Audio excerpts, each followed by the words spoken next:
2 years after the Chicago incident, Taehung and Naomi have built a legitimate empire together in Seoul. However, Park Min-jun's death created a power vacuum that his brother, Park Hyun-woo, the silent serpent, has been quietly filling. Unlike Min-jun's aggressive tactics, Hyun-woo is patient, calculating, and has spent 2 years studying Taehung's only weakness, Naomi. Meanwhile, Naomi is 3 months pregnant, a secret they've kept closely guarded. Lorraine has become a beloved figure in their community, bridging Korean and expat communities. The story explores themes of legacy, chosen family, and whether love can survive when the past refuses to stay buried. Welcome back, my beautiful family and friends. I have missed you all, missed all the experiences we've had together. It's been a rough ride, but trust me, we're getting everything back and running. So, stick around. I need your support on YouTube now more than ever.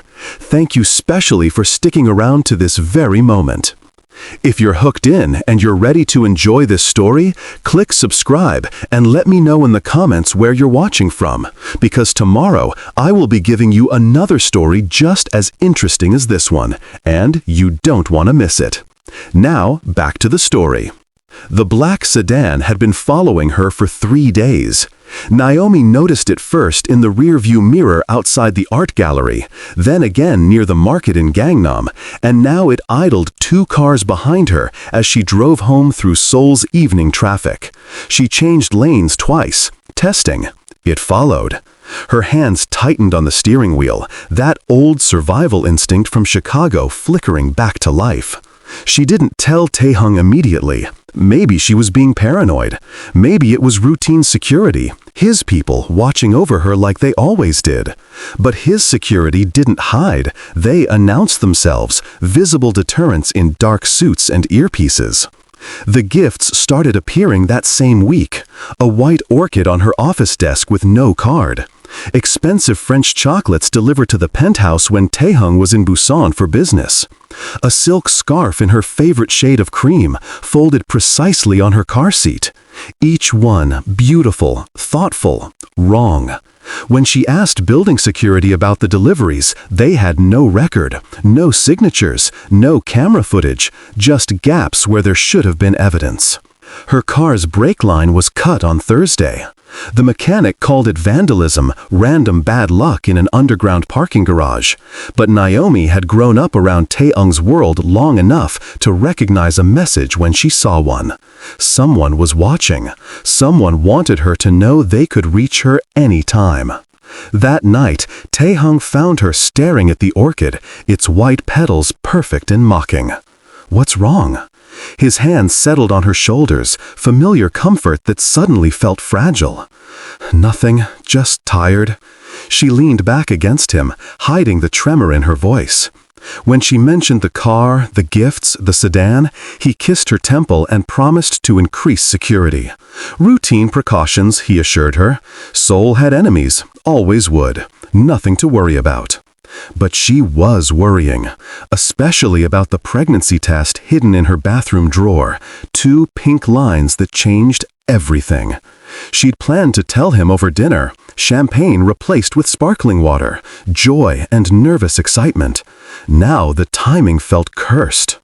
In a warehouse across the city, Park Hyun-woo studied photographs spread across a metal table. Naomi leaving the office, Naomi laughing with her mother, Naomi's hand resting unconsciously on her still flat stomach. 2 years he'd waited, building alliances, studying patterns, learning from his brother's fatal mistake. Min-jun had been impulsive, theatrical. Hyun-woo was patient. He lifted Naomi's photograph, traced her smile with one finger. Soon, he whispered to the empty room, very soon, Mr. Kang will understand what it means to lose everything. Jin-woo's confession came at 3 a.m., delivered not with shame, but with cold satisfaction. Taehung's strategist sat in the penthouse war room, surrounded by the men he'd betrayed, and smiled like a man who'd finally set down a burden he'd carried too long. It was always going to be me, he said quietly, removing his wireframe glasses to clean them with deliberate care. You just never asked the right questions. Like why I joined you 6 months before Chicago, or why I was so efficient at dismantling the Jade Serpents when I'd studied under Park Min-jun for 3 years. Taehung stood motionless, his stillness more terrifying than rage. Your family. Dead in your raid. My wife, my daughter, she was 5. Jin-woo's voice never wavered. Collateral damage, you called it. Acceptable losses. But they were mine. So I waited. I learned. I gave Hyun-woo everything he needed to take apart your world the way you took apart mine. The security footage proved it. 2 years of carefully leaked information, coded messages hidden in business reports, meetings with Hyun-woo's people disguised as routine errands. Jin-woo had been a ghost inside the machine, invisible until he chose revelation. Naomi watched from the doorway, her hand pressed against her mouth. Jin-woo's eyes found hers, and something like pity flickered across his face. He'll use you next, he said. Hyun-woo, he already is. Check your coat pocket, Miss Richardson, the brown one you wore yesterday. She found the listening device tucked into the lining, smaller than her fingernail. Hyun-woo had been listening to everything, every conversation, every moment of intimacy, every fractured word between her and Taehung as trust disintegrated. The burner phone rang again that night. Instructions, not requests. A cafe in Itaewon, noon tomorrow. Come alone or Lorraine pays the price. Naomi went, terror and fury warring in her chest, the pregnancy test now tucked in her purse like a talisman against the darkness. Hyun-woo was beautiful in the way poisonous things often are. Younger than she expected, maybe 35, wearing an expensive suit and drinking espresso like they were old friends meeting for lunch. His smile was warm, genuine, completely at odds with the monster she'd built in her mind. Ms. Richardson, thank you for coming. He gestured to the chair across from him. Please, your mother as well? She's been teaching my men English. They adore her. What do you want from me? Honesty. He leaned forward, earnest. I'm not my brother.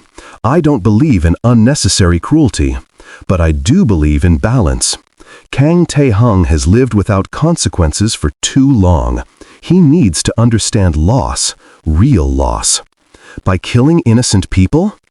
By giving you a choice. Stay with him, raise your child in his world of blood and bullets and enemies who will never stop coming. Or leave, build a real life. Your child shouldn't grow up wondering if today's the day someone puts a bullet through the car window.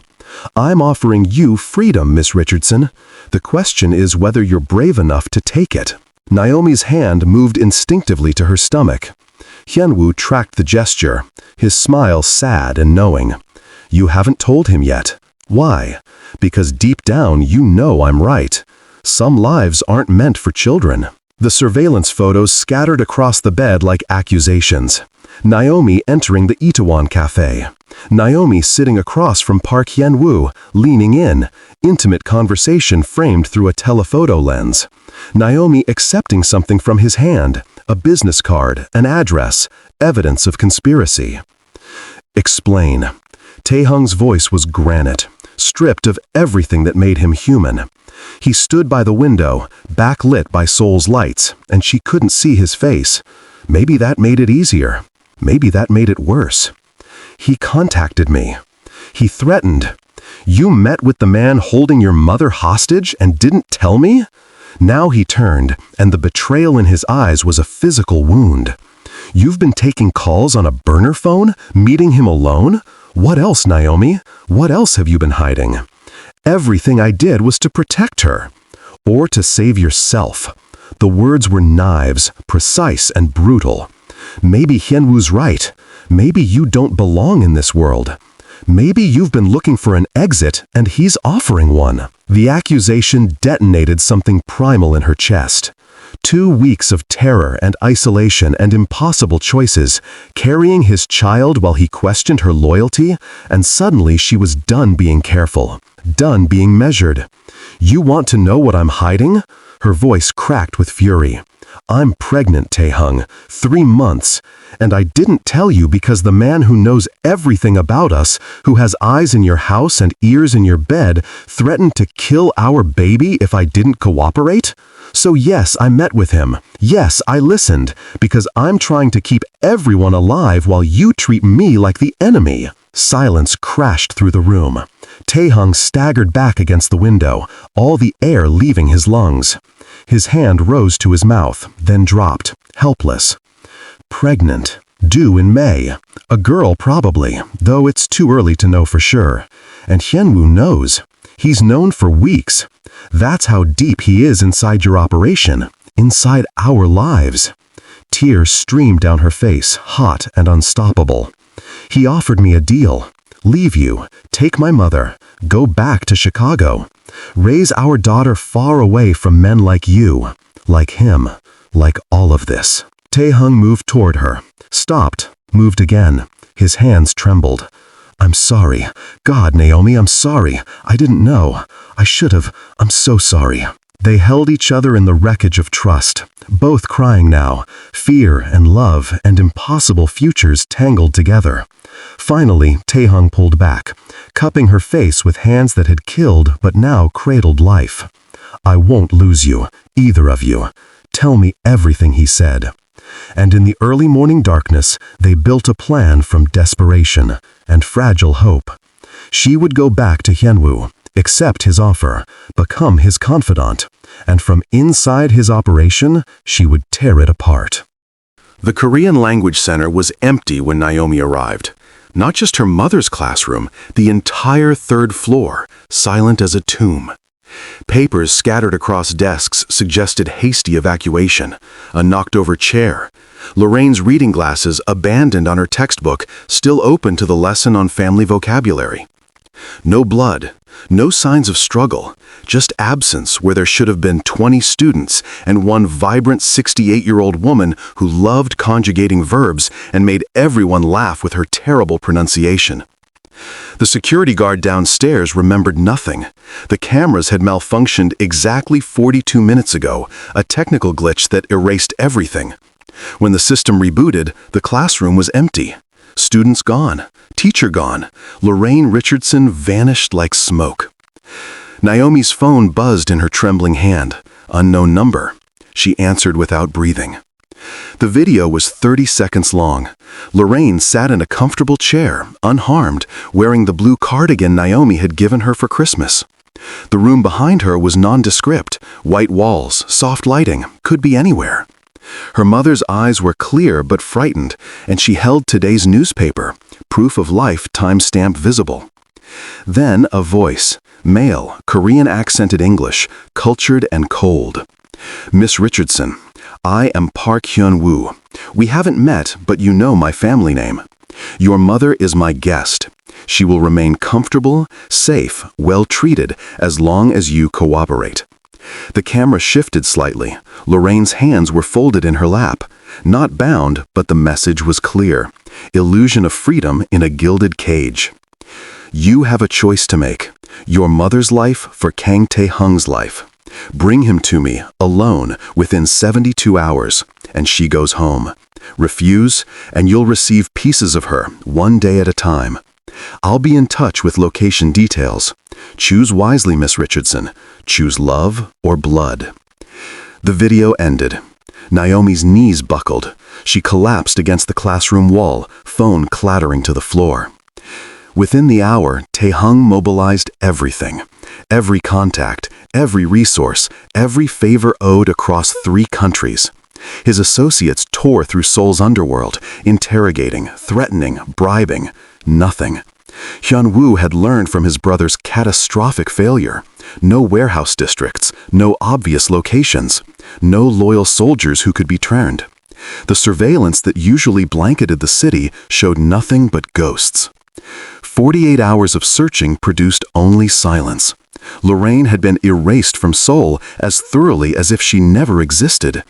And somewhere in that void, Hyun-woo waited, patient and precise, holding the one piece of leverage that could destroy the most feared man in Seoul's underworld. The burner phone arrived in a box of her mother's favorite tea, delivered to the penthouse while Taehung was meeting with his security team. Naomi found it nestled between Earl Grey sachets, a yellow post-it note stuck to its black surface with 2 words, in English, "Answer alone." It rang 30 seconds later. "Miss Richardson, walk to the balcony. Don't alert his security." Hyun-woo's voice was smooth, educated, nothing like the brutality his brother had embodied.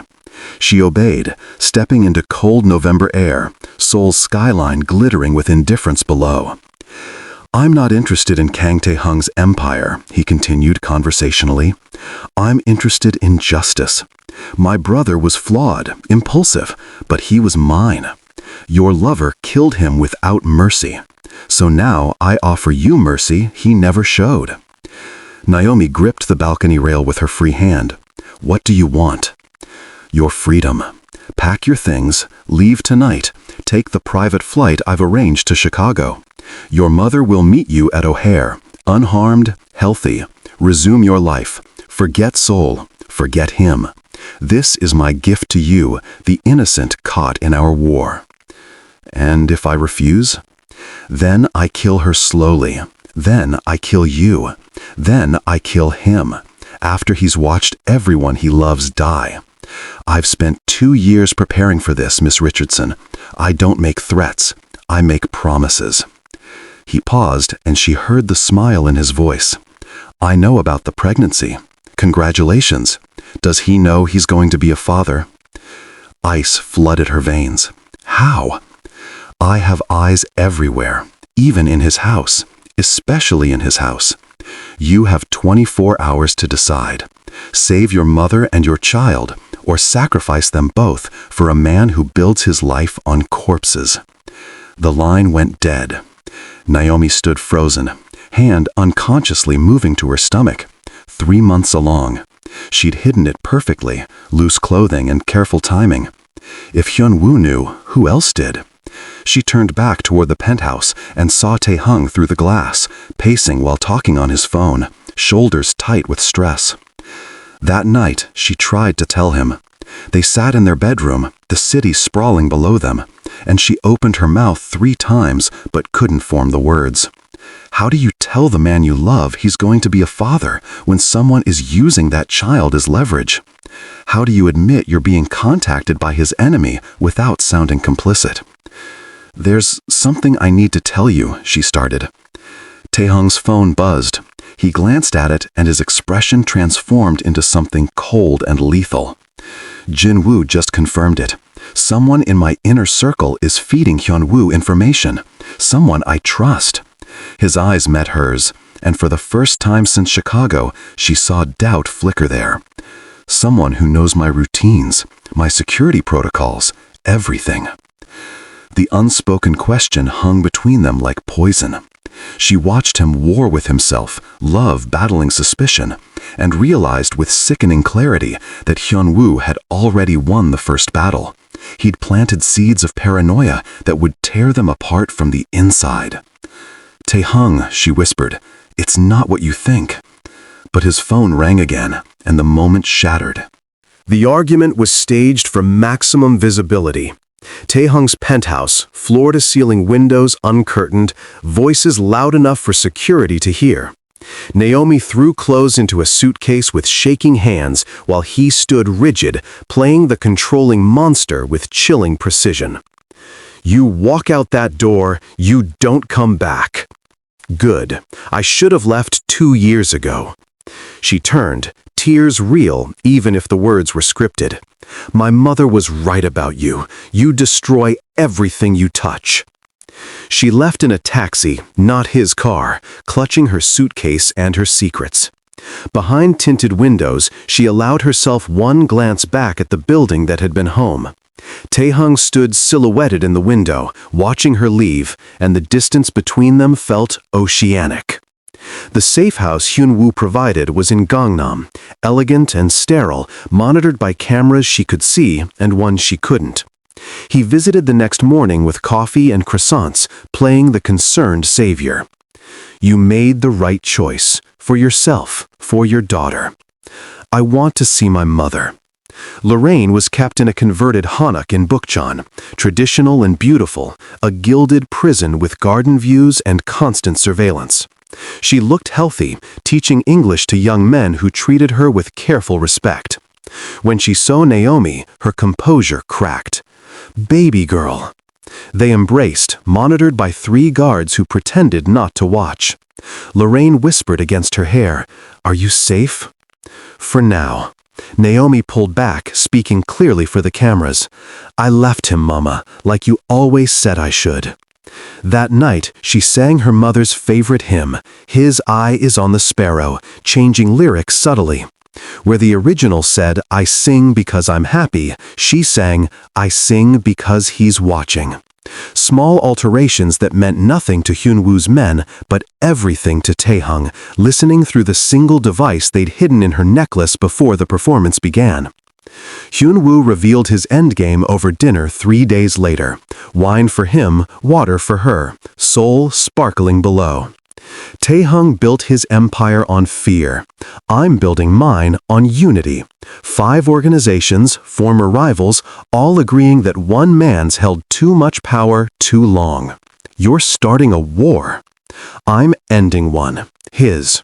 He studied her with unsettling intensity. You'll be there when it happens.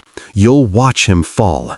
Maybe then you'll understand this was mercy, removing a cancer before it spreads to your daughter.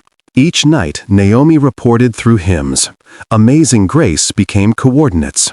How Great Thou Art concealed meeting times. Her mother caught on quickly, adding harmonies that filled in details. 2 women singing faith while plotting survival, their voices carrying intelligence through digital surveillance to the man who'd become their ghost. But the toll accumulated like debt. Naomi woke each morning in the safe house, hand on her growing belly, pretending to hate the father of her child. She saw Taehung once, across a restaurant, and had to look away with manufactured disgust while everything inside her screamed to run to him. At night, alone, she whispered to their daughter, "Your father loves you. Remember that. Whatever happens, he loves you." The baby kicked for the first time on day 12, and Naomi wept because Taehung wasn't there to feel it. The safe house alarm system went dark at 2 a.m., and Naomi knew they were out of time. She shook Lorraine awake, finger to her lips, both women moving in the practiced silence of survival. Through the window, she counted 4 guards instead of the usual 2. Hyun-woo wasn't taking chances. Her phone buzzed. Unknown number. She answered with trembling hands. "It's Dae-jung, Taehung's enforcer, the concrete wall who'd helped rescue Lorraine in Chicago." His voice was urgent, clipped. Hyun-woo moved the timeline. "Summit's happening now. Boss is walking into an ambush in 40 minutes. I'm outside your building, southeast corner service entrance. You have 3 minutes before I make noise." "We can't get past the guards." "You won't have to." The line went dead. 90 seconds later, an explosion rocked the building's north side.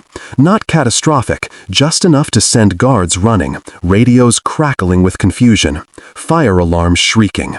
Naomi grabbed Lorraine's hand and ran. Dae-jung waited in a black sedan, engine running, his face grim. "Get in, now." They barely cleared the block when gunfire erupted behind them. Dae-jung's jaw tightened. "They'll be on us in 2 minutes. Boss has a safe location in Itaewon. I'm getting you there, then I'm going to the summit." "You can't. It's a trap. 5 organizations, Dae-jung. He can't survive that." "Which is why he needs every man he has left." The enforcer's hands were steady on the wheel, but his voice cracked. "I've served him for 8 years. He gave me a life when I had nothing. If he dies tonight, I die beside him. But you and your mama, you live. That's the deal." Lorraine gripped Naomi's hand from the back seat. "Baby, what's happening?" "Taehung's walking into his own execution. Because of me. Because Hyun-woo knew he'd come for us." Dae-jung's phone rang. He answered on speaker. Taehung's voice, steady despite everything. "Are they safe?" "Almost there, boss." "Good. Get them to Itaewon, then disappear. That's an order." "With respect, sir, go to hell." Daijung ended the call, meeting Naomi's eyes in the rearview mirror. You've got maybe 30 minutes to stop him from going in alone. The summit's at the Yongsan Warehouse District. Old textile factory, red roof. You'll know it by the cars. What about you? His smile was sad. I'm buying you time. The sedan screeched to a nondescript building. Daijung handed Naomi a key and a phone. Call this number. Tell them Daijung sent you. They'll help. He looked at them both, these women who'd changed everything. It's been an honor. Then he was gone, speeding toward the warehouse district and certain death, a loyal soldier making his final charge. The old textile factory blazed with light, luxury vehicles circling it like predators. Naomi counted at least 50 men, maybe more, representing organizations from Tokyo to Hong Kong to Moscow. This wasn't a meeting, it was a coronation, Hyun-woo claiming his throne over Taehung's corpse. She and Lorraine approached from the east, moving through shadows, her mother surprisingly steady for a woman who should have been terrified. I didn't raise a coward, Lorraine whispered, and your baby deserves to know both her parents. Gunfire erupted before they reached the entrance. Not the coordinated assault Hyun-woo expected, but something stranger. Taehung's SUV crashed through the factory's southern gate, followed by 6 others. But the vehicles bore markings Naomi recognized from intelligence reports, rival organizations, enemies who should have been inside celebrating his downfall. Taehung emerged in tactical black, flanked by men who'd fought against him for years. The Busan underboss who'd lost territory to him in 2019. The Yakuza lieutenant he'd humiliated in a failed negotiation. Reformed enemies standing beside him, weapons raised against Hyun-woo's alliance. Inside the factory, chaos erupted. Hyun-woo's carefully constructed unity shattered as organizations realized some of their rivals had switched sides. Taehung's voice cut through the confusion, amplified and absolute. I'm here, Hyun-woo. Face me yourself, or admit you're too weak to finish what your brother started. The factory floor became a war zone. Muzzle flashes illuminated concrete pillars. Men scattered for cover. Naomi pulled Lorraine behind a rusted machine, both of them pressed flat as bullets screamed overhead. Then hands seized Naomi from behind. Hyun-woo appearing from nowhere, dragging her into the open. His arm locked around her throat, gun pressed against her temple. Cease fire! His voice thundered through the space. Everyone stops, or she dies. Her and the baby. The factory fell silent, except for groaning wounded and settling debris. Taehung stood 20 meters away, weapon lowered, his face carved from stone. But his eyes were devastation. Let her go. Take me instead. Why would I do that? Hyun-woo's breath was hot against Naomi's ear. When this is so much better. You watch her die, then your child, then I'll kill you, knowing you failed everyone you loved. Boss, Jin-woo's voice came from the catwalk above. The strategist stood with a rifle aimed not at Taehung, but at Hyun-woo. Let her go. Hyun-woo laughed, genuine surprise. Jin-woo, have you lost your mind? No, I found it. The rifle never wavered. You promised my family would be safe if I helped you, but I found them 2 days ago in a container ship heading to Manila. Insurance, you called it, leverage to keep me loyal even after your victory. They're alive. That's more than Kang gave you. They're terrified. My daughter asked if monsters were real. Jin-woo's voice broke. I told her yes. I told her I'd been working for one, but not anymore. The shot was perfect, surgical. Hyun-woo's shoulder exploded. His grip on Naomi loosened just enough. She drove her elbow into his ribs and dropped, rolling away as Taehung charged forward. The factory floor cleared as if by unspoken agreement, rival organizations retreating to the perimeter, granting the 2 men their reckoning. Hyun-woo clutched his bleeding shoulder, but his eyes remained sharp, calculating. Taehung stood 3 meters away, weapon holstered, hands open. "You could have killed me," Hyun-woo said, almost curious. "Jin-woo gave you the shot." "I'm tired of killing." Taehung's voice was raw, exhausted. "Your brother, your revenge, this war, none of it brings back the dead. None of it changes what we've done." "Philosophical now? 2 years ago you executed Min-jun without hesitation." 2 years ago, I didn't know I was going to be a father." Taehung's eyes found Naomi across the warehouse, held her gaze like a lifeline. "You're right about one thing. My daughter shouldn't grow up in this world, wondering if today's the day someone takes revenge for my sins, counting her father's enemies instead of birthday candles." Hyun-woo laughed bitterly. "So what? You walk away? They'll never let you. The Russians, the Triads, the Yakuza, they'll hunt you to the ends of the earth." "I know." Taehung pulled out his phone, held it up.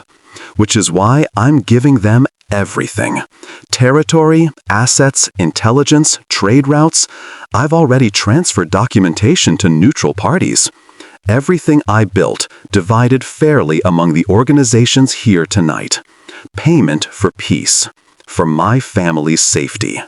"You'd surrender your empire?" "It was never an empire. It was a prison." Taehung's voice softened, decades of violence and control cracking open to reveal something vulnerable beneath. "I want to walk my daughter to school, read her bedtime stories. Teach her that power comes from love, not fear. I can't do that as this." He gestured to himself, to the blood and the weapons and the man watching from the shadows. "So, I'm choosing differently. For her, for them."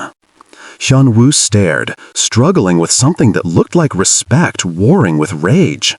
"My brother deserved better than revenge that destroys more families." The new voice came from beside Naomi.